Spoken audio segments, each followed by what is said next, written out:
Page number 121. Last ટાઈમમાં છેલ્લે એક પ્રશ્ન આવેલો, 14 નિયમોમાં બધા જ પાપો અટકી જાય?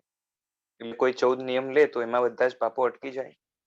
તો સાહેબજી જવાબ આપે છે કે દેશવીરતીના 12 વ્રત, તેમાં 7મું વ્રત છે ભોગોપભોગ પરિમાણ વ્રત, અને એના પેટા ભેદ રૂપે 14 નિયમ છે.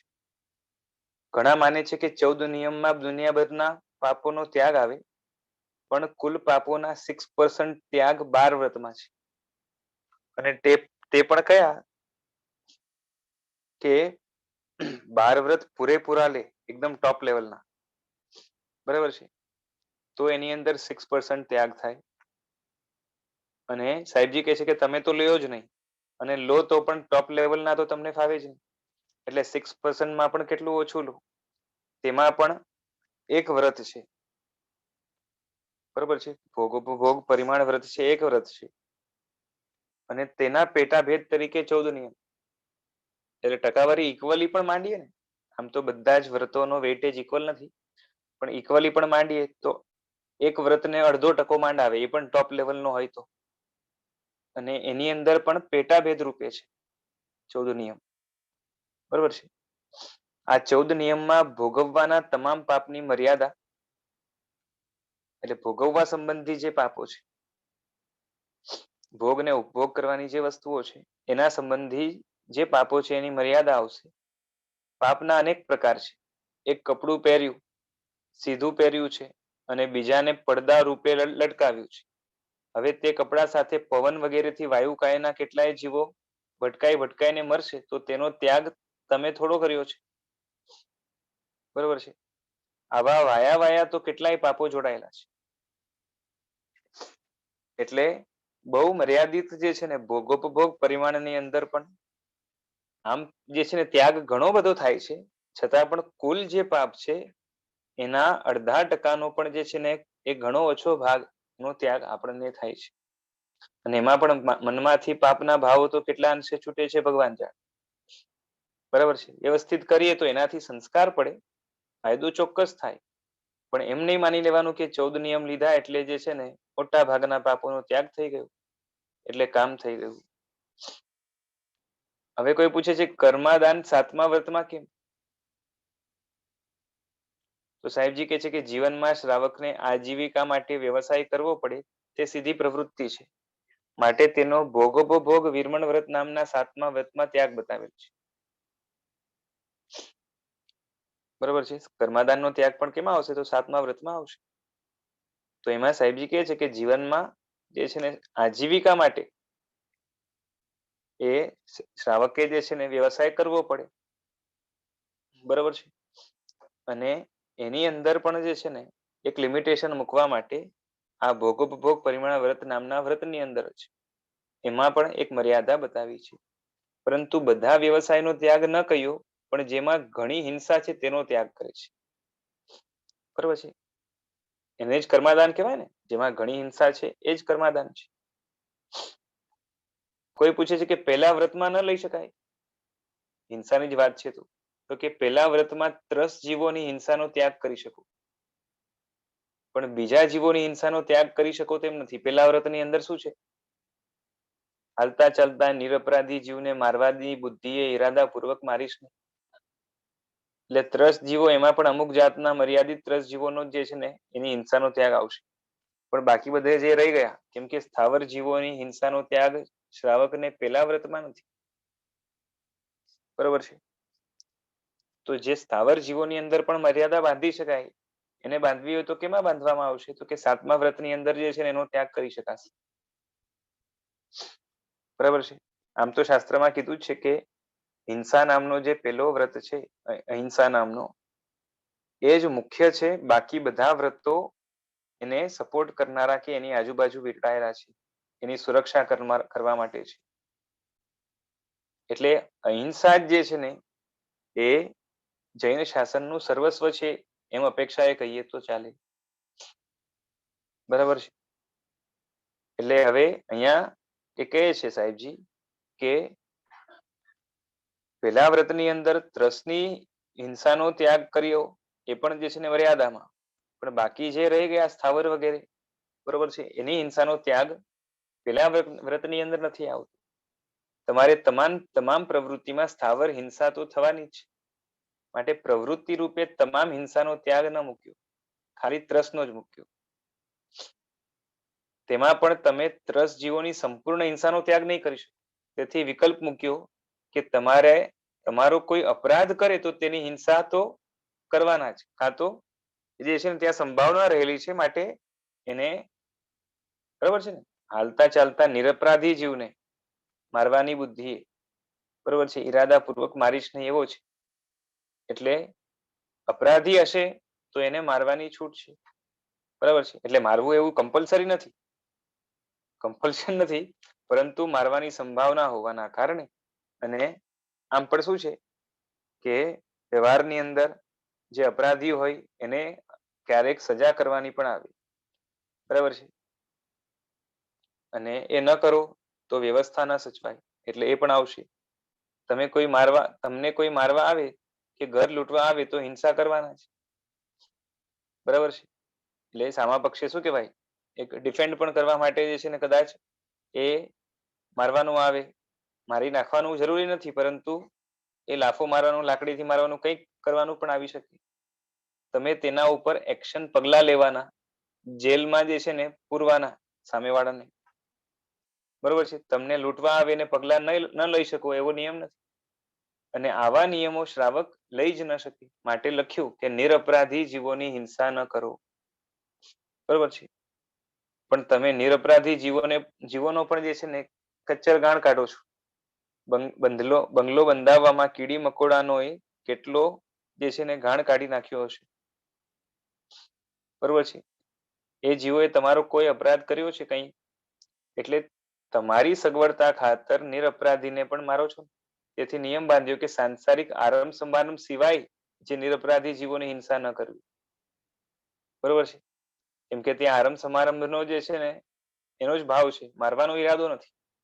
સીધો જે છે ને આ જીવોને મારી નાખો એવો ઈરાદો નથી, પણ જે છે ને એની હિંસા તો થવાની છે, એટલે એની પણ છૂટ રાખવી પડી. મોટર લઈને નીકળો તો જે છે ને કીડીઓને મારો, તો મારવાનો ઈરાદો નથી સીધો, એટલે લખ્યું કે ઈરાદાપૂર્વક મારીશ, માટે વ્રત તૂટતું નથી. નહીં તો તમે મોટરમાં બેસી જ ન શકો. બરોબર છે, માટે એટલે હમણાં મોટર છે, બાકી પેલા પણ બીજા વાહનો રહેતા. એ નિરપરાધી ત્રસ જીવનની ઈરાદાપૂર્વક હિંસા નહીં કરો.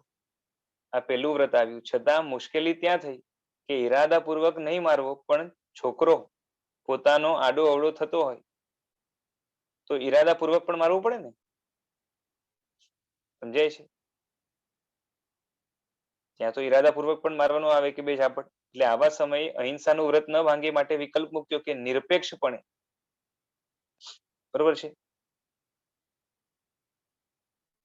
નહીં મારવું. હવે આ વ્રતમાં ધંધાના નિમિત્તથી હિંસાનો ત્યાગ તો થયો જ નથી.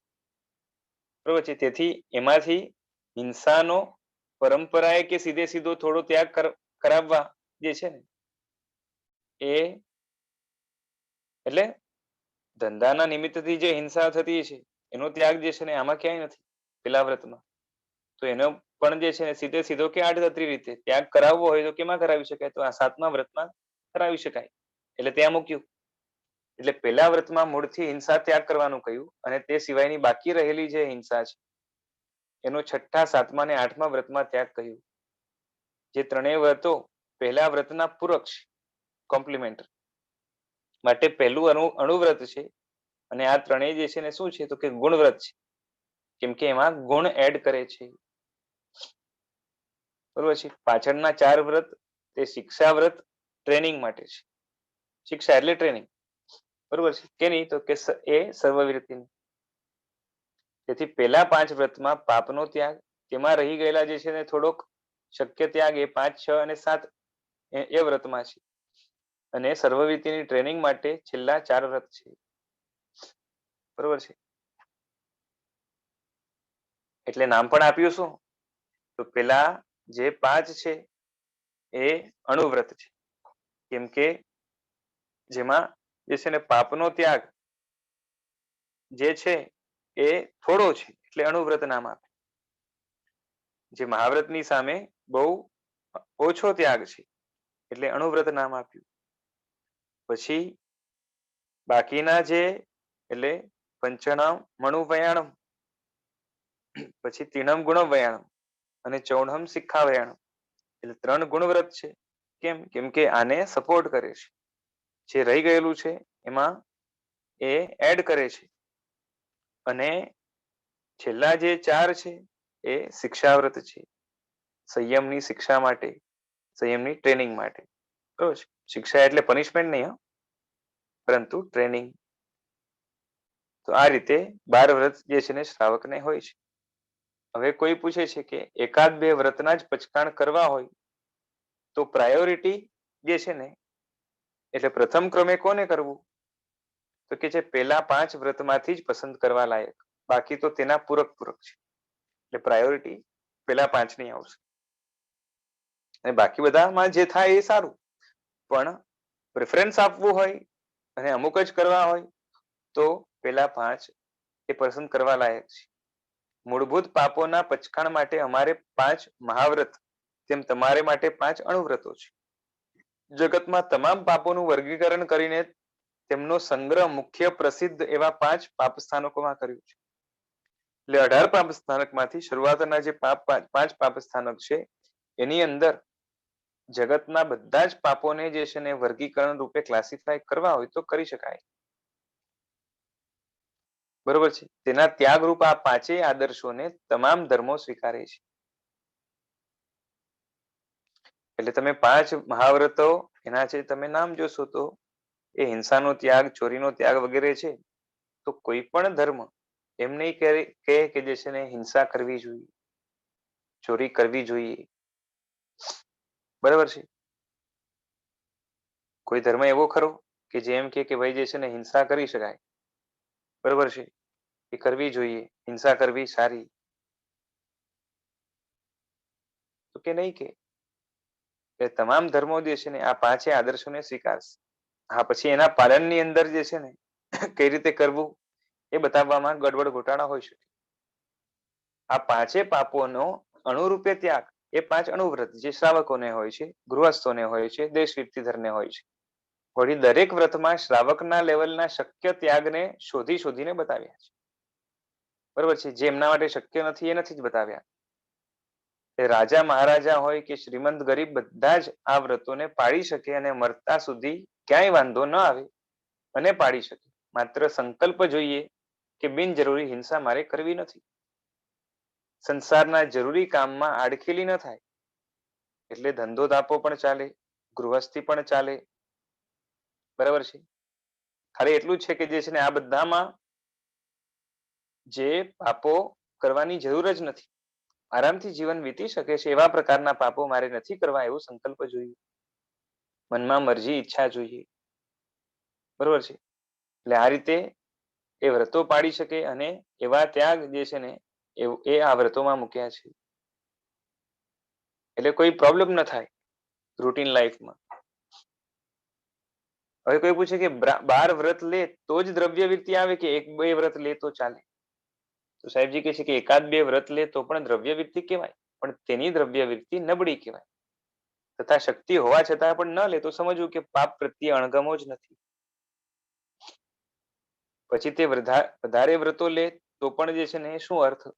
એટલે જેને પાપ પ્રત્યે અણગમો ન હોય અને એ જે છે ને દ્રવ્ય વૃત્તિનો સ્વીકાર કરે તો પણ એનો જે છે ને કઈ અર્થ ખાસ રહેતો નથી. દાખલા તરીકે પહેલું વ્રત છે તેમાં વગર કારણે કોઈ જીવને જે છે ને મારવો નહીં. બરોબર છે. વગર કારણે એટલે જેની જરૂરત જ નથી એવા જીવને મારવો નહીં. એ લેવામાં શું વાંધો? આપણી સામે કોઈ કીડી એમનેમ જઈ રહી છે કે કોઈ જે છે ને જીવ એમનેમ જઈ રહ્યો છે. બરોબર છે. ત્રસની હિંસાનો ત્યાગ છે ને મેન તો. બરોબર છે. તો આવા જે છે ને કીડા મકોડા કે બીજું કંઈ પણ છે. હવે એને જે છે ને એ આપણે ક્યારેય જિંદગીમાં ચાઈને મરવા જવાના છે કે આ કીડીને હું મારું? બરોબર છે. ચલો આજે મજા આવશે આને મારીએ, એવું કોઈ દી થવાનું છે? હે આવી હિંસા આપણે કરીએ છીએ ક્યારે? ના. આપણે જઈએ છીએ ને મરી ગઈ વાત જુદી છે, આપણો ઉપયોગ ન રહ્યો હોય એ પણ વાત જુદી છે, પણ ચાઈને એને મારવા જઈશું એવું થવાનું છે? સર એવો હા, એવો વિચાર પણ નહીં આવે સર. વિચાર પણ નહીં આવે. બરાબર છે ને? એટલે હવે તો પછી એમાં વાંધો શું આ વ્રત લેવામાં? સમજાય છે? તો લેવામાં શું વાંધો? સાહેબજી કહે છે કે હું દાવા સાથે કહું છું કે અહીં બેઠેલા બધા જ તે પાડી શકે તેમ છે. એ ત્યારની સભામાં બોલ્યા હશે ને અહીંયા પણ જે છે ને બોલી શકાય એવું છે.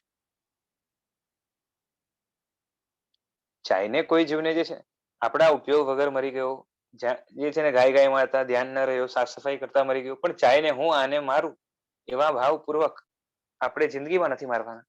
બરાબર છે? એવા લોકો પણ હોય છે જે લોકોને જે છે ને મારવાની મજા આવે, પણ જે છે ને આપણે અહીંયા એક એ જૈન કુળમાં જન્મેલો જે બાળક હોય ને એ આપણે કહી શકાય કે જે છે ને સામાન્ય સંસ્કાર પણ આપ્યા હોય ને તો એ ચાહીને કોઈ ગીરીને મારવા નહીં જાય. હા, કેરલેસ થઈને જે છે ને જેમ તેમ વાળશે એના કારણે મરી જશે એ વાત જુદી, પણ ચાહીને મારવા જશે એવા તો આપણે અહીંયા નથી હોતા. બરોબર છે? બહુ રેર હોય ઇન ધ સેન્સ. બરોબર છે? સાહેબજી કહે છે કે યુદ્ધો કરતા રાજાઓ અને મંત્રીઓ પણ વ્રત પાળતા. બરોબર છે? યુદ્ધની અંદર જે છે ને કેટલા તો માણસો મરે કે નહીં? યુદ્ધ કરે એમાં કેટલાય જે છે ને માણસો મરે કે નહીં?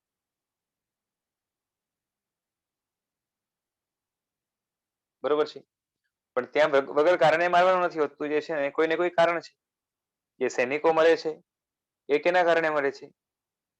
એટલે જે છે ને સામાને મારે છે તો શા માટે મારે છે? તો કે રાજાનો હુકુમ છે.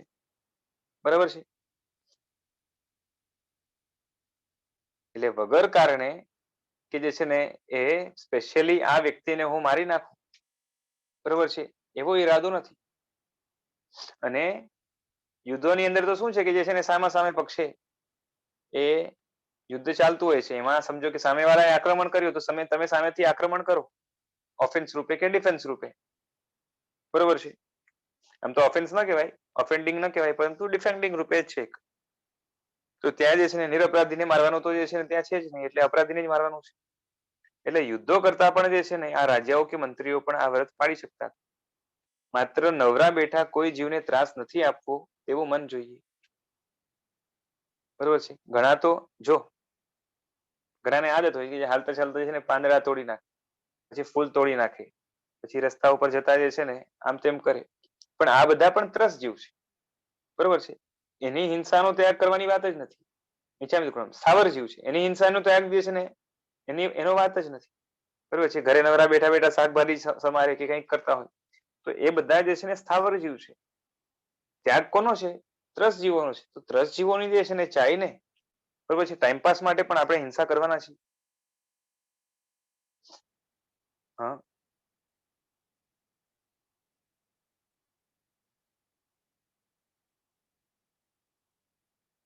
સમજાય છે?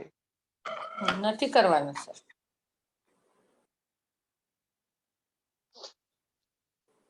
શરીર ઉપર મચ્છર આવીને બેઠો અને મચ્છર જે છે ને એ તમને ડંખ્યો અને તમારો હાથ ગયો અને આમ વાગી ગયું અને મચ્છર મરી ગયો. બોલો, વ્રત ભાંગશે? નહીં ભાંગે. નિરપરાધીને મારવાનો ત્યાગ છે. મચ્છરે તમને ડંખ્યો છે, અપરાધીને મારવાની છૂટ છે. જો મારવું એવું નથી કેતો હું, ઊંધું નહીં લેતા, પણ એનાથી વ્રત ભંગ નથી થવાનું. હા, ઘણા નવરા બેઠા પેલું રેકેટ લઈને જે છે ને મચ્છરને માર્યા કરે તો ના ચાલે. બરોબર છે?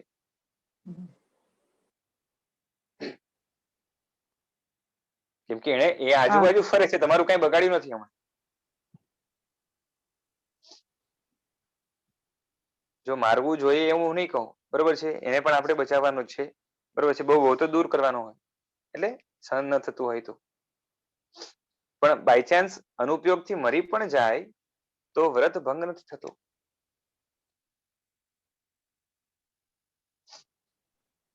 અહીંયા મારવાનો ભાવ જ નથી, ઊંડે બી નથી, તો વ્રત લેવાનું તો શું કામ વ્રત લેવાનું?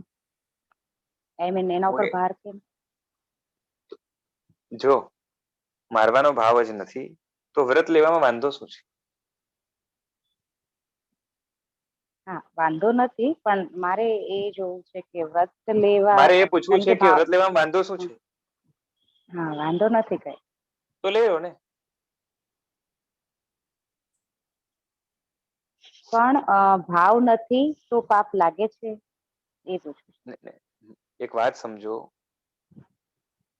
વ્રત નથી લેવો એનો મતલબ ઉપેક્ષા છે જ.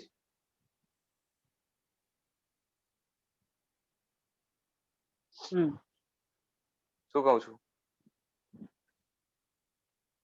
એકદમ ક્લિયર ભાવ ભલે ના હોય, પરંતુ જે છે ને, મને એક વાત કહો, જેને અહિંસા ગમતી હોય એને અહિંસાનો વ્રત લેવામાં વાંધો શું હોય? હા, વાંધો ન હોય, અને એક સેફટી બી થાય છે કે આપણા મનના ભાવ વધારે દ્રઢ થાય છે, એનો હા, પ્લસ પોઈન્ટ અને બી છે પડી ના પાછું. જાય એના માટેની હમ સાવધાની રહે ભાવો. હમ બરોબર છે. જોઈએ હવે આ સાંભળીને કેટલા લે છે, પણ કે એવું છે, એટલે એમણે તો સાહેબે એકદમ એક્સ્ટ્રીમ દ્રષ્ટાંત જ આપ્યું છે કે જે રાજા મહારાજાઓ છે ને યુદ્ધ કરવા જતા, બરોબર છે, એ જે છે ને લડાઈની અંદર જે છે ને કેટલા તો માણસો જ મરે, છતાં પણ જે છે ને એ વ્રતો પાડી શકતા, બરોબર છે, બારે બાર વ્રત પાડી શકતા. તો આ તો જે છે ને પાડી શકાય. એમાં સૌથી પહેલું તો અહિંસા સંબંધી જે વ્રત છે એમાં જે છે ને આપણને આપણે જિંદગીમાં લગભગ નથી કરવાના એવા પ્રકારના જે છે ને એવી જ એ હિંસાનો ત્યાગ છે. તો લેવામાં વાંધો શું આવે? એક વાત સમજો, આપણા માટે બારે બાર વ્રતનો ઇક્વલ વેટેજ નથી. સૌથી પહેલા વ્રતનો વેટેજ સૌથી વધારે જ રહેવાનો છે, બરોબર છે, અને ક્રમથી જે છે ને જવાનું થાય. હા, પછી કેવું છે કે એટલું છે કે તમે આગળ આગળના વ્રતો લઈ શકો, એટલે પેલો લીધો, બીજો લીધો, પછી ત્રીજો લીધો, કાં તો જે છે ને પેલા 5 લીધા, પછી થોડોક ટાઈમ પછી 3 લીધા. હા, એટલું છે કે આગળ આગળના વ્રત પાળવા માટે જે છે ને સત્વ વધારે જોશે. સમજાય છે? કેમ કે એ જે છે ને આપણે જે પેલા 5 છે ને એ પાપ કદાચ પાપ રૂપે લાગે, અને એના માટે જે છે ને એક પાપના ભયથી એક સિક્યોરિટી રૂપે આપણે 5 વ્રત લીધા, પરંતુ ગુણવ્રત જે આપણે લાગે કે ઠીક છે હવે લીધા તો લીધા, એટલે આમ નિયમ જ છે કે નાના નાના દોષો જે ઇઝીલી આપણને દોષ રૂપે દેખાતા નથી એનો ત્યાગ કરવા માટે, બરોબર છે, એ અધિક જે છે ને બુદ્ધિની સૂક્ષ્મતા એનો વધારે કન્સર્ન જોઈએ, બરોબર છે. એટલે નાના દોષના ત્યાગ એટલે ઝીણા, નાના કરતા એમ કહીશ કે ઝીણા ત્યાગથી ગુણ મોટા પ્રાપ્ત થાય છે.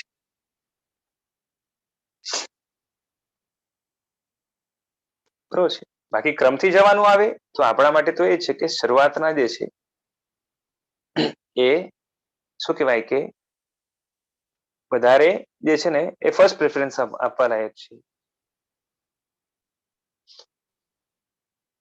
બરાબર છે.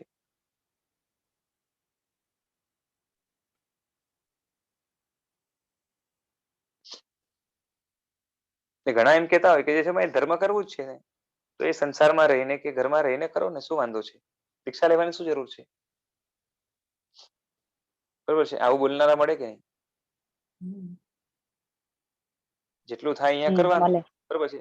ઉપરથી શિખામણ આપે કે જે છે ને એ ઘરના લોકોની તમારી જે છે ને જવાબદારીથી તમે ભાગી ન જાઓ, બરોબર છે, અને જે છે ને ભાગીને ધર્મ કરવું તો ઈઝી જે છે ને ઈઝી છે, ઉલટાનું સંસારમાં રહીને એનાથી નહીં લેપાવું અઘરું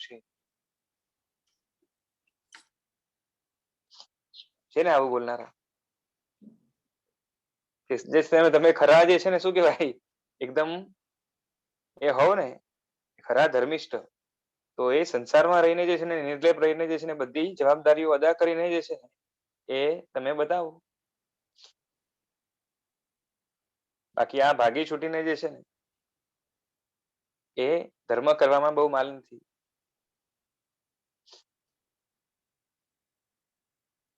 બરાબર છે. સંસારમાં રહીને જવાબદારીઓ અદા કરો અને સાથે જે છે ને ધર્મ કરો તો કેટલી હિંસાનો ત્યાગ થઈ શકે? સંપૂર્ણ થઈ શકે? ન જ થાય, શક્ય જ નથી.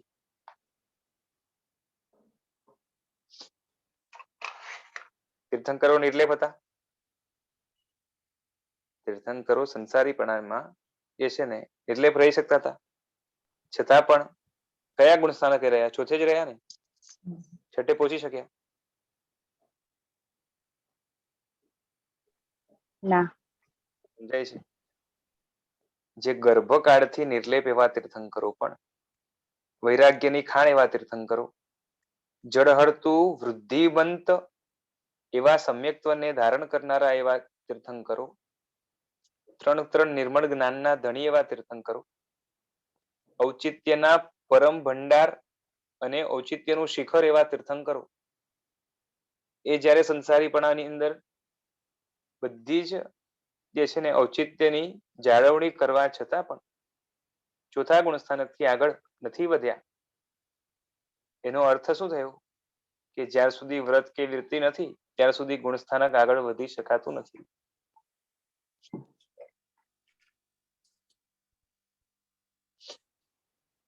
કેમ કે પાપનો જે છે ને એમાં પૂરો ત્યાગ થઈ જ શકતો નથી. બરાબર છે?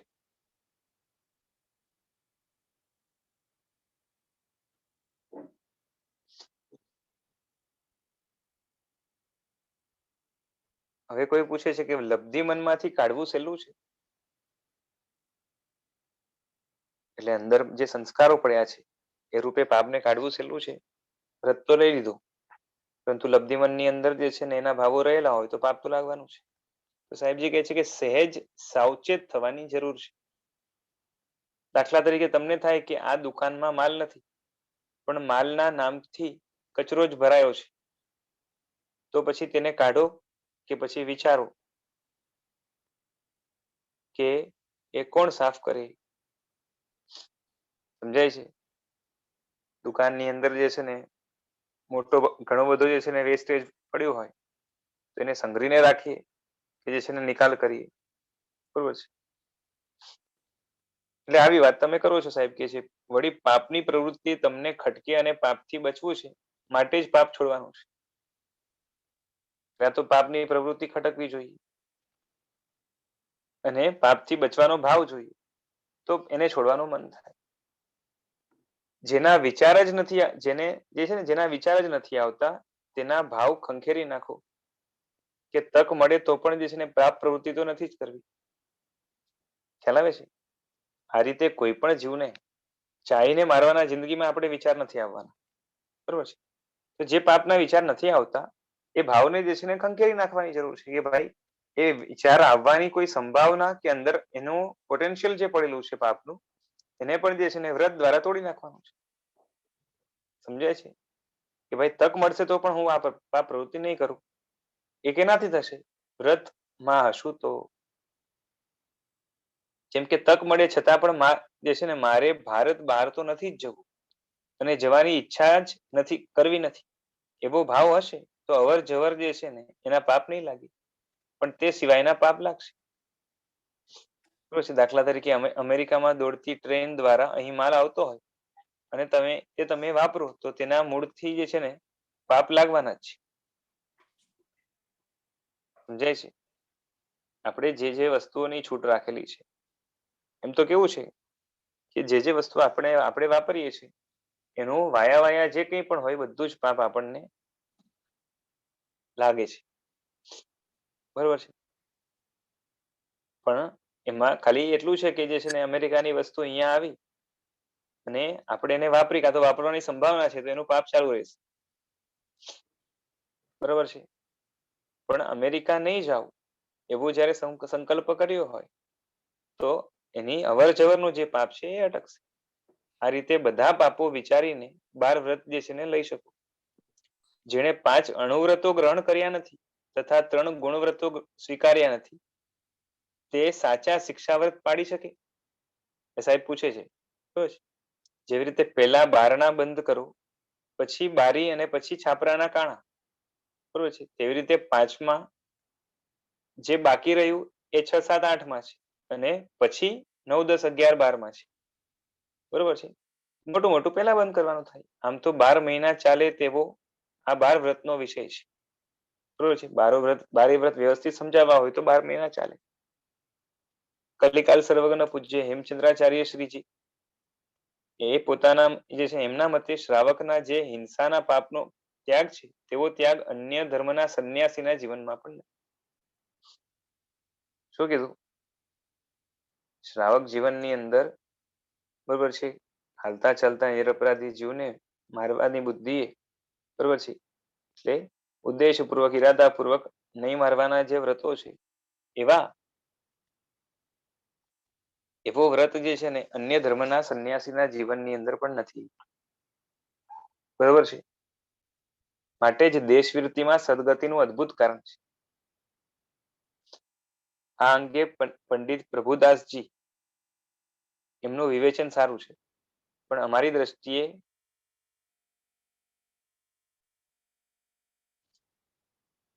પાશેરામાં પહેલી પૂણી છે એટલે શું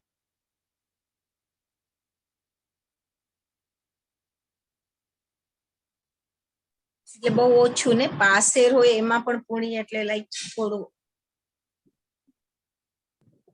એટલે ઓછામાં ઓછું છે ઓછામાં ઓછું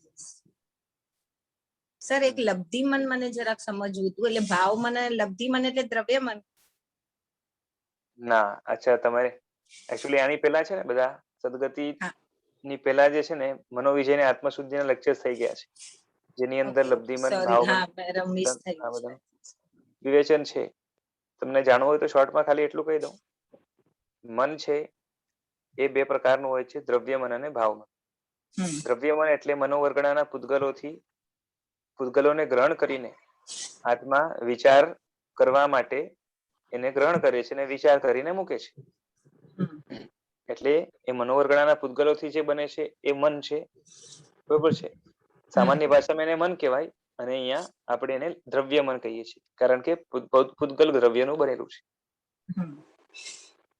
હવે આ મન થકી આત્મામાં પેદા થતા જે ભાવો છે એને ભાવમન કહેવાય છે દાખલા તરીકે આંખ થકી આપણે વસ્તુ જોઈ શકીએ છીએ બરોબર છે તો જે દ્રશ્યનું જ્ઞાન થાય છે એમાં આંખ સાધન છે તો આંખ એ દ્રવ્ય જે છે ને ઇન્દ્રિય કહેવાય દ્રવ્ય આંખ કહેવાય અને એનાથી જે અંદરમાં જ્ઞાન થાય છે બરોબર છે અલગ અલગ કલર્સ નું એ જ્ઞાન છે એ પોતે ભાવ ઇન્દ્રિય છે એટલે ભાવ આંખ છે એ જ રીતે મનમાં પણ સમજી લેવાનું કે વિચાર કરવાના સાધન રૂપે જે પૂતગલો છે એનાથી એને ગ્રહણ કરીને આત્મા એક મન બનાવે છે આપણી ઇન્દ્રિયો તો શું છે જિંદગીભર એમને એમ રહે છે પણ મન તો બદલાયા કરે જેવા જેવા વિચાર કરીએ તો વિચાર કરવા માટે મનને જે મનોવર્ગણાના પૂતગલોને ગ્રહણ કરીને જે આકાર બનાવવામાં આવે છે બરોબર છે આત્મા ઉપર જ એને દ્રવ્યમન કહેવાય છે અને એના થકી જે ભાવો આત્મામાં પેદા થાય છે એને ભાવમન કહેવાય છે હવે ભાવમન પણ બે પ્રકારનું છે ઉપયોગ અને લબ્ધિ જે હમણાં લબ્ધિમનની વાત થઈ તો ઉપયોગ એટલે રાઈટ નાવ જે આપણે અનુભવીએ છીએ મન થકી બરોબર છે એને ઉપયોગ મન કહેવાય અને એ જે કંઈ પણ અનુભવ્યું બરોબર છે એ બધું જ જે અંદર એક સ્ટોર થઈ જાય છે જેટલું પણ અનુભવેલું છે એ અંદર એક જાતનું રેકોર્ડ થઈ જાય છે સ્ટોર થઈ જાય છે બરોબર છે એને કહેવાય છે લબ્ધિમન બરોબર છે એટલે આપણા અનાદિકાળના બધા જ સંસ્કારો એ બધા લબ્ધિમનની અંદર સ્ટોર છે બરોબર છે એટલે આમ શોર્ટમાં કહીએ ને તો મોહનું ઘર એ લબ્ધિમન મોહને રહેવાનું સ્થાન બરોબર છે કાયમ ખાતાનું એ લબ્ધિમન છે થેન્ક યુ સર ક્લિયર થયું ચાલો એટલે લબ્ધિમન માંથી જે છે ને સંસ્કારો તૂટે તો આપમેળે આત્મા સુધરતો જાય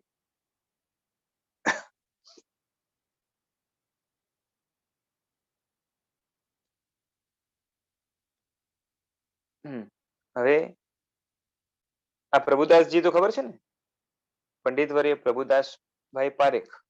ના એ નથી ખબર સર. હા, હમણાં અમુક વર્ષો પહેલા પોતે જીવંત હતા. અને આમ પન્યાસજી મહારાજ જે હતા ને, ચંદ્રશેખર વિજયજી મહારાજ, એમને જે છે ને પોતાના ગુરુ તરીકે માનતા. ગુરુ તરીકે એટલે એમની પાસે અભ્યાસ કરેલો. અને એમણે જે છે ને આમ તો એ પંચપ્રતિક્રમણના સૂત્રોનું પણ વિવેચન કરેલું છે.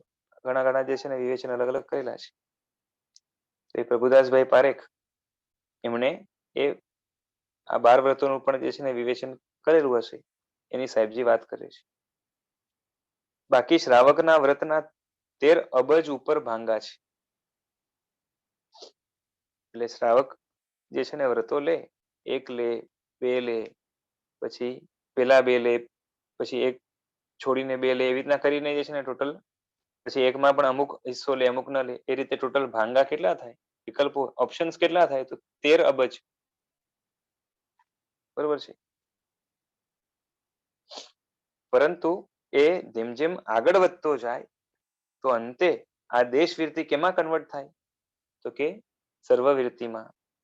અને આમ પણ જે છે ને આ દેશવીરતી આગળ જઈને સર્વવીરતીમાં કન્વર્ટ થાય, એના માટે જ જે છે ને દેશવીરતીનો સ્વીકાર હોય છે. સમજાય છે? કેવું છે કે જ્યારે અણુવ્રતો પાડે વ્યક્તિ, તો હું વ્રતો પાડી શકું છું એવો એને કોન્ફિડન્સ આવે. બરોબર છે. હું અહિંસા વગેરે જે છે ને અમુક અંશે પણ જિંદગીભર સુધી પાડી શકું એવો છું, એવો કોન્ફિડન્સ આવે. અને કોન્ફિડન્સ આવે એટલે હવે લાગે કે ભાઈ છે ને આ તો સેટ થઈ જ ગયું છે, તો હવે એમાં મારે આગળ વધવું છે, તો નાના નાના જે પાપો છે એનો પણ હું ત્યાગ કરું. એટલે ગુણવ્રતની વારી આવે. અને પછી એ મનને, ઇન્દ્રિયોને સંયમમાં રાખવા માટે, પછી બીજાની ભક્તિ વ્યાવચાદી કરવા માટે, એ સ્વાર્થનો અમુક જાતનો ત્યાગ આવે, એ બધું જ કરવા માટે એ એક ટ્રેનિંગ રૂપે, દીક્ષા જીવનની ટ્રેનિંગ રૂપે શિક્ષાવ્રત છે. બરોબર છે. એટલે આ રીતે ક્રમ છે. પછી એમાં જ્યારે એક્સપર્ટ થઈ જાય તો એ દીક્ષા માટે આગળ જઈને આગળ વધી શકે. બરોબર છે.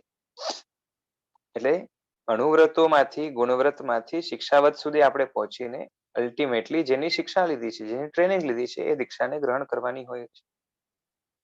જેને સર્વવીરતી જ નથી ગમતી, જેને સર્વવીરતીની એલર્જી છે, એ 12 વ્રત કેટલા પણ સારી રીતે પાડે, એની વેલ્યુ 0 છે. અપેક્ષા એ તો માઇનસ છે.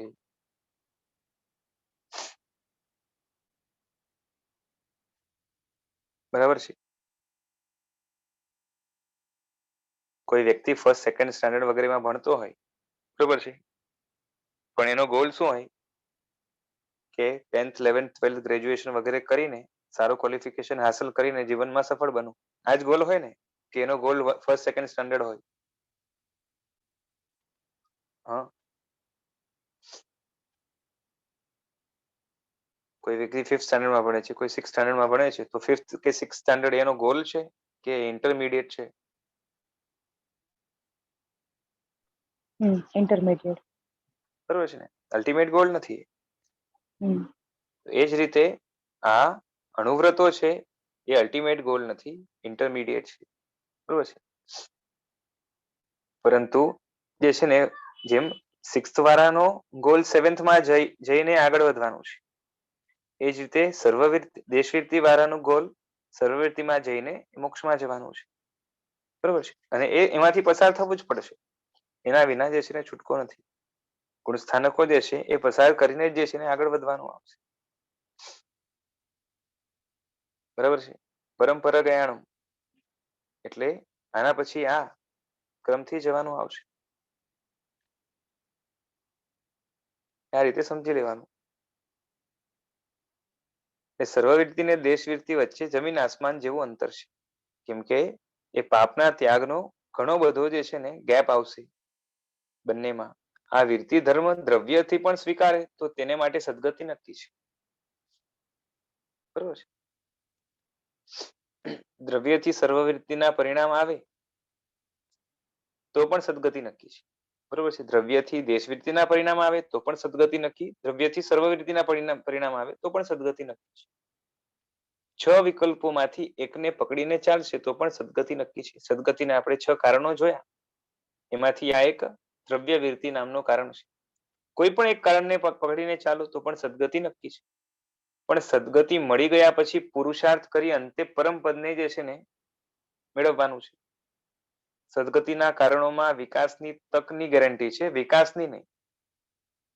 સદગતિ દ્વારા આપણને વિકાસ માટેની એટલે કે મોક્ષમાં જવા માટે જે ડેવલપમેન્ટ થવું જોઈએ આપણું ઇન્ટરનલ, એના માટેની તક મળે છે. એટલે તકની ગેરંટી છે, વિકાસની ગેરંટી નથી. કારણ કે વિકાસ તો આપણા ઇન્ટરનલ પુરુષાર્થના અધીન છે. એટલે વિકાસની ગેરંટી તો એકલા ગુણસ્થાનકમાં છે. બરોબર છે. છ માંથી એક ગુણસ્થાનક પણ હતું ને, ગુણસ્થાનક ગેરંટી આપશે વિકાસની. પરંતુ બાકીના 5 જે કારણ છે એ વિકાસની તકની ગેરંટી આપશે, વિકાસની નહીં. હવે વ્યાખ્યાન 15મું, દુર્ગતિ પ્રાયોગ્ય ભાવો. બરોબર છે. સદગતિ માટે જે 6 વસ્તુ બતાવી. હવે દુર્ગતિ કેનાથી થાય છે એ આપણે જોઈએ. અનંત ઉપકારી અનંત જ્ઞાની શ્રી તીર્થંકર પરમાત્માઓ જગતના જીવ માત્રને મોક્ષ માર્ગ તથા તે ન મળે ત્યાં સુધી સદગતિ મળે તે માટે ધર્મતીર્થની સ્થાપના કરે છે. જગત આખું પરાધીનતામાંથી મુક્ત થઈ આત્માના સ્વાધીન સુખને પ્રાપ્ત કરે તે માટે ધર્મતીર્થની પ્રભુ સ્થાપના કરે છે. મહાપુરુષોની દ્રષ્ટિએ આ સંસાર એટલે પરાધીનતાનું ધામ છે. કોઈ પણ અવસ્થા એવી નથી જ્યાં પરાધીનતા ન હોય. જ્યાં જીવને 24 કલાક પરવશતાનો પરાધીનતાનો અનુભવ થયા જ કરે છે. જન્મ્યા ત્યારથી એક ક્ષણ એવી નથી કે જેમાં અનેક પ્રશ્નોના કારણે પરાધીનતાનો અનુભવ ન થયો. પેલા તો આપણો બધાનો જન્મ એ જ પરવશતાથી થયો છે. બરોબર છે. પેલા તો માના પેટમાં ઘૂસવાનું, એ પણ આપણી ઈચ્છાથી નહીં, પરવશતાથી. કર્મ લઈ જાય ત્યાં જવાનું. 9 માસ સુધી ઊંધા માટે લટકવાનું, વળી તેમાંથી બહાર નીકળતા પણ દમ નીકળી જાય એટલી વેદના, એ પણ પરાણે જ. બરોબર છે. સહન કરવાની, આપણી ઈચ્છાથી કોઈ સહન કરે એમ છે નહીં. બરોબર છે. મરજીથી જન્મવાનું હોય તો આ રીતે કોઈ પસંદ પણ ન કરે. જન્મ સમયનો ત્રાસ જોઈને જ મોટા ભાગના લોકો જન્મ પસંદ ન કરે. આપણી ઈચ્છા હતી માટે માના પેટમાં ગયા એવું નથી, પરંતુ કર્મ હતું એટલે ઘૂસ્યા. અને પછી પણ રૂપ, રંગ, શરીર, ચામડી બધું પસંદગી પ્રમાણે નહીં, પરંતુ નસીબે આપ્યું, કર્મએ આપ્યું, એ સ્વીકારવું પડ્યું. એવી કોઈ વ્યક્તિ નથી કે જે દાવો કરી શકે કે મને મારી ઈચ્છા મુજબનું મળ્યું છે. જો આવું સિદ્ધ થાય તો કર્મ માનવાની જરૂર નથી. બરોબર છે. ઈચ્છા મુજબ જો બધું મળી જતું હોય તો કર્મને માનવાની જરૂર જ નથી. પરંતુ ઈચ્છા કે પુરુષાર્થ જે દિશામાં આપણા થયા હોય એના કરતા પણ જુદું આપણને રાઈટ નાવ મળ્યું છે. એનો અર્થ કે કોઈક એવો પરિબળ છે જે આપણી ઈચ્છા, આપણું પુરુષાર્થ, આપણો ઉદ્યમ એને સુપરસીડ કરી રહ્યું છે. અને એને જ આપણે કર્મ કહીએ છીએ. કર્મને કોઈ માને જ નહીં. બરોબર છે. જો આપણી ઈચ્છાથી બધું થતું હોય, તમારે જેને આધીન રહેવું પડે તે જ કર્મ છે. આ કર્મને બધા ભાગ્ય, નસીબ તથા નાસ્તિકો પણ જે છે ને ગુડ લક, બેડ લક કહે છે. એ લોકો સીધે સીધું કર્મ ન માને. તે લકનો અર્થ શું? નાસ્તિકો ધર્મ, આત્મા, પુણ્ય, પાપ ન માને, પણ સંસારમાં એક પછી એક થપ્પડ મળે ને જીવનમાં નિષ્ફળતા મળે એટલે શું કહે કે મારું બેડ લક. એટલે કોઈ નવા તત્વને આધીન આ બધું થયું તેવું તે પણ માને છે. તેથી તેની મરજી નથી ચાલતી. તેથી જ સંસારમાં પરાધીનતા છે. તે પરાધીનતાનું કામ કરનાર તત્વને અમે કર્મ કહીએ છીએ. એટલે કોઈ વિરોધ ન કરી શકે તેવું કર્મનું મૂળભૂત માળખું છે. શાસ્ત્રો ફરમાવે છે કે જગતમાં વિચિત્રતા, વિવિધતા, પરવશતા બધાના મૂળમાં કર્મ છે. આપણા બધાના અંગો કે મોં સરખા નથી. આ તફાવત શાથી? બધા જીવ આત્મા કહેવાય, પણ દરેકમાં વિચિત્રતા, વિવિધતા છે. અરે જંગલમાં પણ બધા વૃક્ષોના રૂપ, રંગ, આકાર સરખા નથી. સંસારમાં વિચિત્રતાનો પાર નથી અને તે કર્મને આભારી છે. ફૂલ કે કાંટા પોતાનો દેહ પસંદ કરીને કોઈ જન્મ્યા નથી. કોઈ ફૂલને સુગંધ અને કોઈને દુર્ગંધ મળી તેમાં પણ પસંદગીનું કોઈ કારણ નથી. માટે બધે જ ભાગ્યને મહત્વ આપીએ છીએ. 24 કલાક પોતાની અસર આધિપત્ય વેધક રીતે બતાવતું તત્વ એ કર્મ છે. એક ક્ષણ એવી નથી કે જેમાં તમારા પર 8 કર્મનો વિપાક ન હોય. કર્મના મૂળ ભેદો 8 છે અને પેટા ભેદો તો અસંખ્ય છે. કેમ કે જીવોમાં વિવિધતા ઘણી છે. બધાના આત્મા ઉપર કર્મોના ઉદય બંધ ચાલુ છે. જેમ કે આત્મા ઉપર જ્ઞાનાવરણીય કર્મની પણ અસર છે. માટે દુનિયાની ઘણી બધી વસ્તુનું જ્ઞાન વિજ્ઞાન મેળવવા માંગો તો પણ મેળવી શકાતું નથી. ઘણી આવડત કે પુરુષાર્થ શક્તિ નથી. કેમ કે અંતરાય કર્મ વગેરેની આત્મા ઉપર અસર છે. જેના પ્રભાવે તેને કર્મના સારા નરસા વિપાક ભોગવવા પડે છે. કર્મનો વિપાક ચાલુ તેમ તેનો બંધ પણ ચાલુ છે. એટલે જૂના કર્મનો ઉદય ચાલુ છે. જૂનું કર્મ પોતાની અસર દેખાડી રહ્યું છે, પણ રાઈટ નાઉ નવા કર્મનો પણ આત્મા સાથે બંધ ચાલુ છે. બંધ એટલે એટેચમેન્ટ. એક બાજુ ભોગવી રહ્યા છો તો બીજી બાજુ બંધનો પ્રવાહ પણ આવી રહ્યો છે. 24 કલાક કર્મની વિપાક અને બંધ રૂપે અસરો પણ ચાલુ છે. આંગળીની એક નસમાં પણ લોહી બરાબર વહે છે તો તે તમારી હોશિયારી કે નસીબ? આપણે આપણી મરજીથી લોહી વહેવડાવીએ છીએ તો કે ના. હવે જે દિવસે પાપનો ઉદય થશે ત્યારે સર્ક્યુલેશન અટકી જશે. તમારી મરજી ના મરજીનું કોઈ મહત્વ નહીં રહે.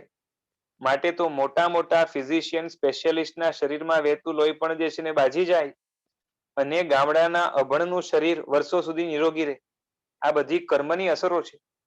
આંખ, મગજ, ઇન્દ્રિયોની સક્રિયતા વગેરેમાં તમારી બુદ્ધિ પુરુષાર્થનો હિસ્સો નથી.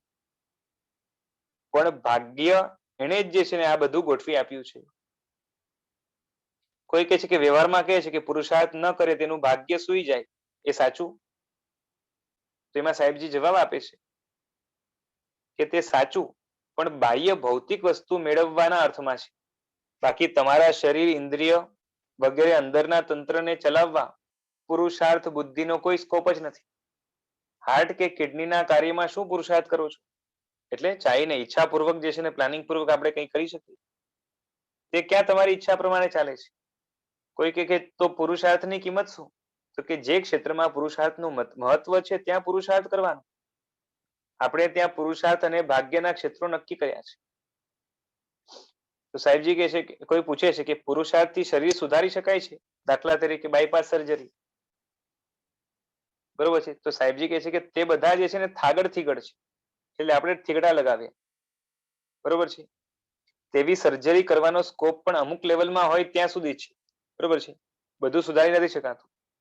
તે પણ સફળ થાય તો ને.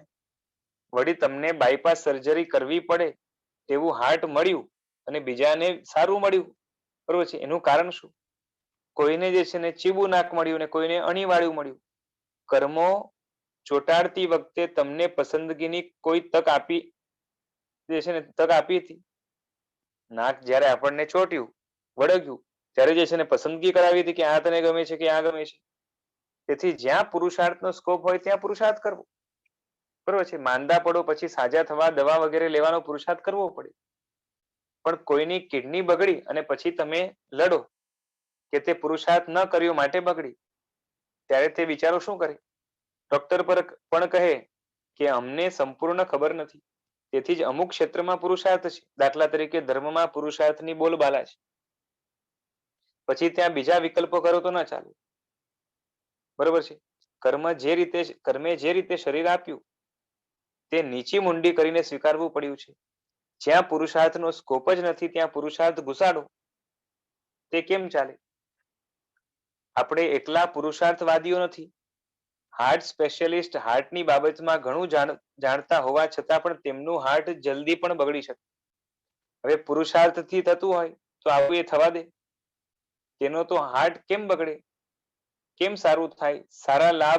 સારાના લાભ વગેરે બધું જ જાણે છે, પણ તેના હાથમાં નથી. બરોબર છે. અમુક લિમિટ સુધી હાથમાં હોય એમાં પુરુષાર્થ કામ લાગે. જે એના હાથમાં જ નથી તેમાં પુરુષાર્થ શું કરે? બરોબર છે. પુરુષાર્થને સ્કોપ જ ન હોય ત્યાં કાન પકડીને ભાગ્યને સ્વીકારવું પડે. હા બોલો.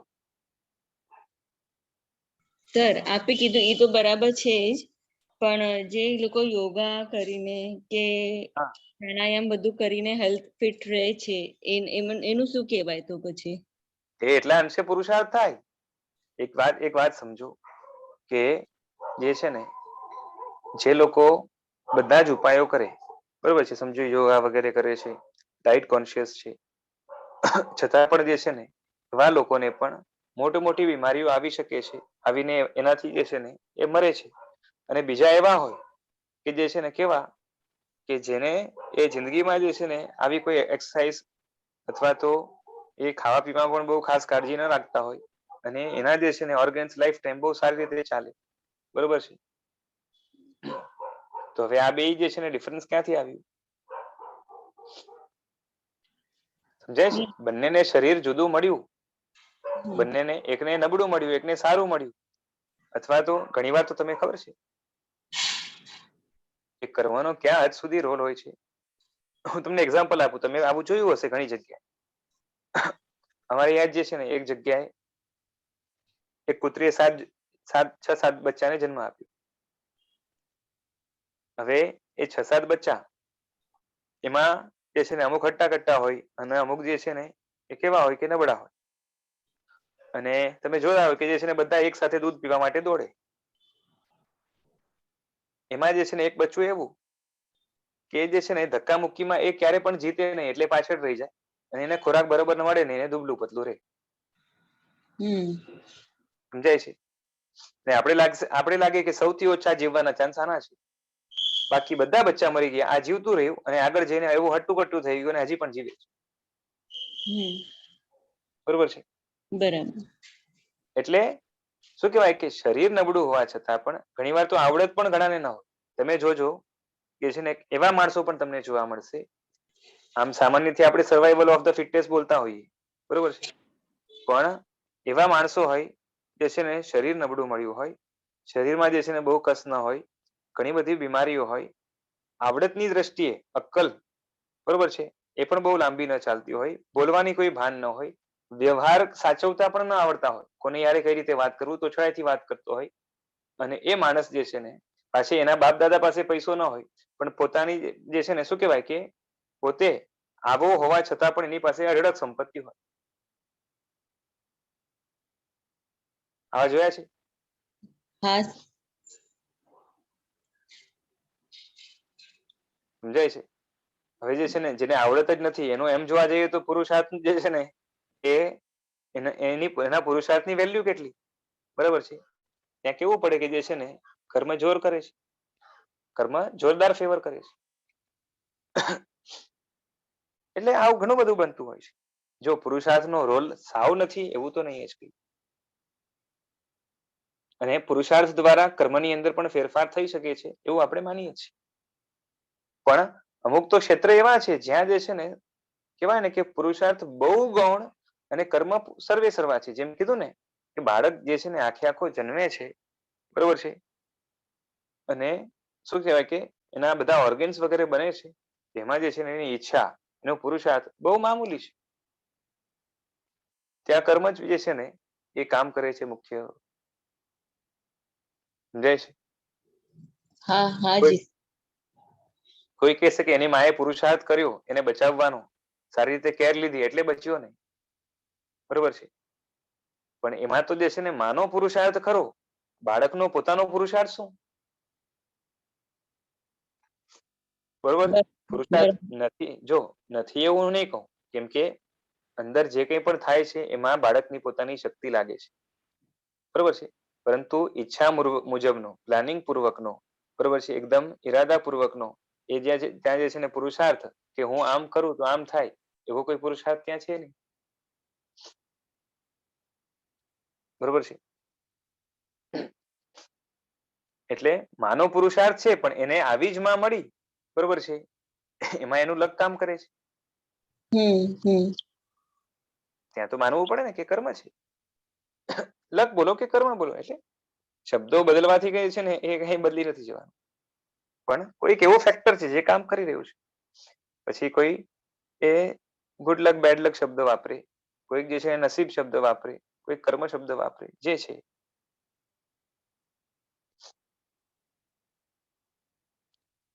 એટલે આ રીતે છે. ક્યાં પહોંચ્યા હતા? હા, તો એટલે પુરુષાર્થનો સ્કોપ જ જ્યાં ના હોય ત્યાં ભાગ્યને સ્વીકારવું પડે. પ્રસંગે નાસ્તિકને પણ આ વાત જે છે ને સ્વીકારવી પડે. વળી બધે જ ભાગ્ય જવાબદાર છે એવું પણ જૈન દર્શનની ફિલોસોફીમાં નથી. બરોબર છે. તમે કોઈ સાથે સંબંધ બગાડ્યા અને તે કારણે નુકસાન થાય ત્યારે કર્મને કારણ માનીએ કે ખોટો પુરુષાર્થ કર્યો એટલે ભૂલનું ફળ જે છે ને ભોગવવાનું આવ્યું. બાકી આવું ન થાય એમ કહીએ. બરોબર છે. જાણી જોઈને કોઈ યારે સંબંધ બગાડ્યા જે છે ને ઝઘડો કર્યો તો આપણે કેવું પડે કે હાથે કરીને કર્યું છે એટલે પુરુષાર્થ અવળો કર્યો એટલે ખરાબ ફળ આવ્યું. માટે જ્યાં સ્કોપ હોય ત્યાં પુરુષાર્થ કરવાનો જ છે. બરોબર છે. અમુક જગ્યાએ ભાગ્ય ગૌણ છે અને પુરુષાર્થ મુખ્ય છે. માટે શાસ્ત્રમાં લખ્યું કે બધી ઘટનાઓ બને છે તેમાં એકલા કર્મની કે એકલા પુરુષાર્થની મુખ્યતા નથી. ક્યાંક કર્મ મુખ્ય હોય છે અને પુરુષાર્થ ગૌણ હોય છે. એનો રોલ મિનિમમ હોય છે. અને ક્યાંક કર્મ ગૌણ હોય છે, પુરુષાર્થ મુખ્ય હોય છે. એ પ્રમાણે કરો તો જ તે તર્કબદ્ધ રીતે માન્ય થાય. દાખલા તરીકે તમે જંગલીની જેમ જે છે ને ખાઓ પીઓ અને માંદા પડો તો કેવાય કે ભાઈ જે છે ને પુરુષાર્થ ખરાબ કે જે છે ને ભાગ્ય ખરાબ. હા, જેમ તેમ જે છે ને ખાઈ પીએ અને પછી માંદો પડે પછી કે નસીબમાં હતું એટલે માંદો પડ્યો. ત્યારે કેવું પડે કે જે છે ને તે પુરુષાર્થ ઊંધો કર્યો હતો એટલે માંદો પડ્યો. બરોબર છે. અને ઘણા સાચવીને ખાતા હોય છતાં પણ જે છે ને શરીર બગડે તો ત્યાં કેવું પડે પુરુષાર્થ તો ઘણો કર્યો પણ ભાગ્ય જ ખરાબ હતું. એટલે કર્મ એવા હતા. બરોબર છે. એટલે અમુક જગ્યાએ આનો રોલ હોય છે મુખ્ય, અમુક જગ્યાએ આનો હોય છે. આવા સ્વતંત્ર દાખલા તો કેટલાય મળે. માટે પુરુષાર્થનું મહત્વ હોય ત્યાં ભાગ્યને મહત્વ આપો તો ખોટું કહેવાય અને ભાગ્યનું મહત્વ હોય ત્યાં પુરુષાર્થને મહત્વ આપો તો ખોટું કહેવાય. બેલેન્સ કરીને જ વાત કરવાની. બાકી તો જે છે ને એ ઊંધું કરીએ તો અસત્ય જ કહેવાય. જેને જ્યાં મહત્વ હોય ત્યાં તેની વાત કરવી. તમારું જીવન બરાબર સુબદ્ધ રીતે ચાલે છે. તેમાં લાખો કરોડો પુણ્ય પ્રકૃતિઓનો ઉદય છે તેમ માની જ્યાં જે હોય ત્યાં તેને જે છે ને વેટેજ આપીને ચાલવું. આપણું આખું શરીર છે, આખા શરીરની અંદર જે છે ને કેટલા બધા સેલ્સ છે. હરેક સેલની અંદર પણ જે છે ને કેટલા પાછા એ ઓર્ગેનલ્સ છે અને હરેક ઓર્ગેનલ ની અંદર પાછળ કેટલા બધા જે છે ને કેમિકલ એ ફેક્ટર્સ એમાં કામ કરી રહ્યા છે. અને એ બધું બધામાં જેટલું પણ પ્રોપર કામ થઈ રહ્યું છે બરોબર છે એની ગણતરી કરો તો કરોડોમાં જાય કે ન જાય? જાય ને. એટલે એક એક વસ્તુને મેનેજ કરવા માટે જે છે ને એ કરોડો કર્મો સાથે કામ કરી રહ્યા છે. અને એમાં પણ પાછું જે છે ને કોઓર્ડિનેશન હોય. કેમ કે હાર્ટ છે એ આખા બોડીને કામ આવે કે ખાલી અમુક જગ્યાએ જ કામ આવે? આખા બોડીને કામ આવે. કેમ કે બરોબર છે ને. એ જ રીતે મગજ છે તો એનું પણ જે છે ને આખા બોડી સાથે કનેક્શન છે. એટલે આપસમાં પાછું ઇન્ટરકનેક્શન હોય અને આખું તંત્ર એકદમ સુબદ્ધ રીતે ચાલે. બરોબર છે. તો એમાં અંદર પ્રેરણા રૂપે સ્ત્રોત કોણ? તો કે કર્મ છે. બરોબર છે. એટલે લાખો કરોડો જે છે ને પુણ્ય પ્રકૃતિઓ, હા પછી આપણે શરીરમાં જ્યાં ખોડ ખાબણ હોય, ગડબડ ચાલતી હોય, ઇમ્બેલેન્સ હોય ત્યાં પાપ પ્રકૃતિ પણ જે છે ને કામ કરતી હોય. એટલે જ્યાં જે હોય ત્યાં જે છે ને તેને વેટેજ આપીને ચાલવું. કર્મ માનવાના જે છે ને આ પ્રબળ કારણો છે. આ વાતો કર્મના વિપાકને જલ્દી મગજમાં બેસાડી આપે. નવરા બેઠા હો ત્યારે પણ વિચારો કે આટલા વર્ષથી હું સલામત રીતે જીવ્યો તેમાં મારી શું હોશિયારી છે? સમજાય છે?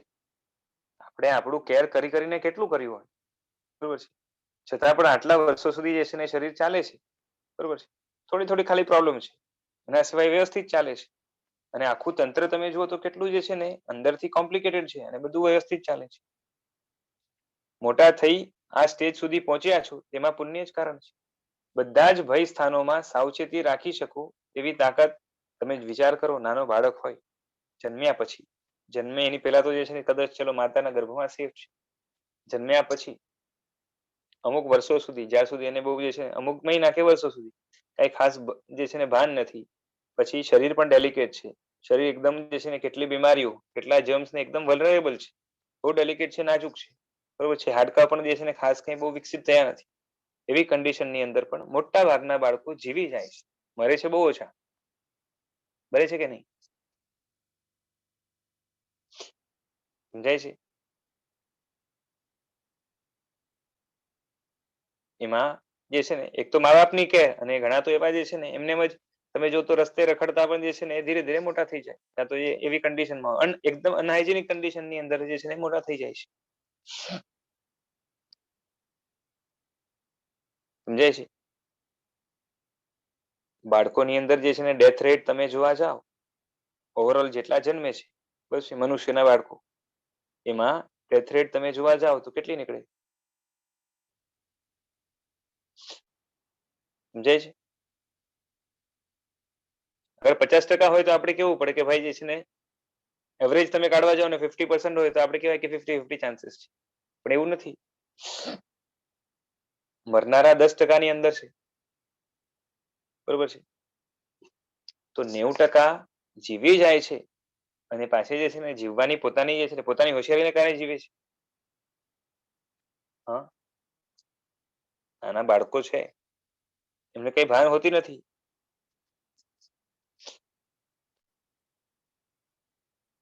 એટલે પોતાની હોશિયારીને કારણે છે ઘણાને જીવે છે એવું તો ના કહેવાય.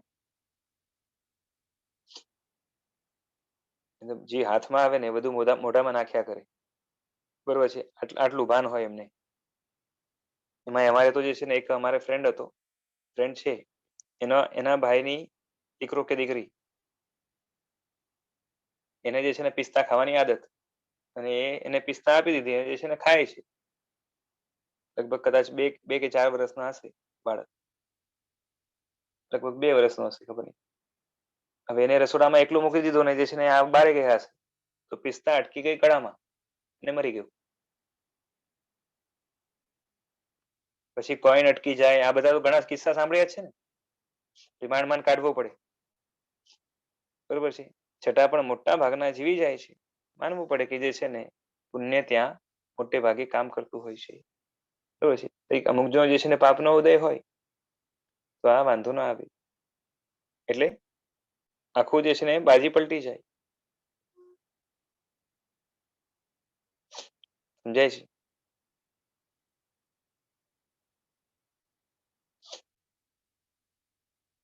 અને આપણે જે છે ને ઘણીવાર પોતાની હોશિયારીને પણ ક્રેડિટ આપીએ.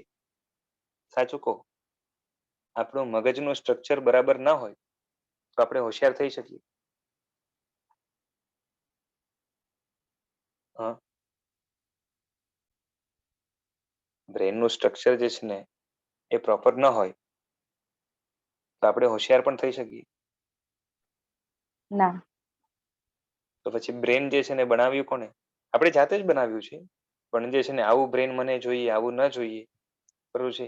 એવા પ્લાનિંગ પૂર્વક બનાવ્યું છે કે કર્મે ચિપકાવ્યું છે.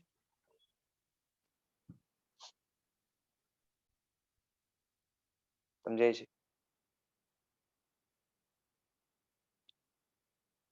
એટલે કેટલા પુણ્યની સહાય લઈને જે છે ને આપણે જીવીએ, બરોબર છે? અને છતાં પણ જે છે ને પાછો એ અહંકારનો કોઈ પાર નહીં. બધા જ ભય સ્થાનોમાં સાવચેતી રાખી શકું તેવી તાકાત કે અનુકૂળતા પણ નથી. માટે કર્મ તત્વ માન્યા સિવાય છૂટકો જ નથી, અને કર્મ માનનારે તેના બંધ ઉદયનો પણ વિચાર કરવો જોઈએ, બરોબર છે? જે નિયતિવાદને એકાંતે માનતો હોય તે જૈન શાસનની બહાર છે. માટે નિયતિમાં લખેલું જ ક્રમસર થવાનું છે, તેમાં કોઈ ફેરફાર નથી થવાનું એમ માનતો હોય કે ભાઈ થવાનું હશે થશે, તો તમે પ્રભુ મહાવીરના શિષ્ય નથી, પણ પ્રભુથી વિરોધ પામેલા નવો મત સ્થાપેલા ગોશાળાનો જે છે ને આ મત છે નિયતિવાદનો, કે જ્યારે જે થવાનું હોય ત્યારે તે થાય. માટે ઘણા માને છે કે મોક્ષ તો જે છે ને ફિક્સ છે, એમાં કોઈ આગળ પાછળ નહીં થાય. આવું બોલે છે તેમને ખબર નથી કે તેઓ પ્રભુ વીરના શાસનમાં જન્મ્યા છે, પણ ગોશાળાનો સિદ્ધાંત પકડ્યો છે. એકાંતે આ વાત કરે તો જૈન શાસન જે છે ને એના ઉપર ચોકડી મૂકશે. પ્રભુવીર કહેતા કે નિયતિ પણ નિયતા નિયત છે, પુરુષાર્થ દ્વારા નિયતિમાં પણ ફેરફાર કરી શકો છો, બરોબર છે? એટલે નિયતિ પણ નિયત છે એવું નથી. નિયતિ બોલો કે ભવિતવ્યતા બોલો, બેનો અર્થ એક જ છે. તો ભવિતવ્યતા પ્રમાણે ભવિષ્ય નક્કી છે, અને તેમાં પુરુષાર્થનો કોઈ સ્કોપ જ નથી એવું માનનારા જૈન દર્શનના સિદ્ધાંતને પકડી શક્યા નથી. માટે માનો કે નિયતિમાં પણ કર્મ કે પુરુષાર્થ દ્વારા જે છે ને આગળ પાછળ થઈ શકે છે. આમ તો 5 કારણો એવા છે જે એકબીજાને જે છે ને ચેન્જ કરી શકે છે. ઘણાએ ભવિષ્ય ખરાબ હોય તો પુરુષાર્થ દ્વારા તેને ઓછું ખરાબ કર્યું હોય એવા પણ દાખલા છે. બરોબર છે. કર્મના હિસાબે જોવા જાવ તો જે છે ને ભવિષ્ય ખરાબ જ હતું અને આગળ જે છે ને એ રીતે થવાનું હતું, પણ પુરુષાર્થ દ્વારા શું કર્યું તો કે એને ઓછું ખરાબ બનાવી નાખ્યું. બરોબર છે. તો કોઈ પૂછે છે કે અવળો પુરુષાર્થ, અચ્છા આજે ટાઈમ ઘણો આગળ થઈ ગયો, આપણે નેક્સ્ટ ટાઈમ આને લેશું. 126 પેજ. બરોબર છે. આજે રાખીએ. જીનાગના વિરુદ્ધ કંઈ બોલાયું તો મિચ્છામિ દુક્કડમ. પ્રણામ.